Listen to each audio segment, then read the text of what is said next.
آخرش گریه نداره جنت های، حیات که آخرش بیماری نداره جنت های، حیات که آخرش مرگ نداره جنت های، حیات که آخرش کمبغلی نداره جنت های. این دنیا حالا معلوم است چیست. میخوای حیاتی براحت، میخوای حیاتی همیشگی، میخوای حیاتی جاویدانی، میخوای حیاتی خوشنودی خدا، بندگی خدا کنی، هم کاری دنیا کنی، هم عبادت خدا. رسول اکرم گفتند ولنصیفها علی رأسها خیر من الدنیا و ما فیها. یک رویماله که خدا برای زنهای مومنه در جنت آماده کرده.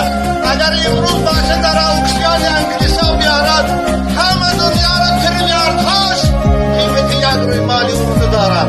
ای برای شماست خواهر عزیز، ما در قیامتی وقتی که بندگی خدا کنه و از به حیای حق بتانه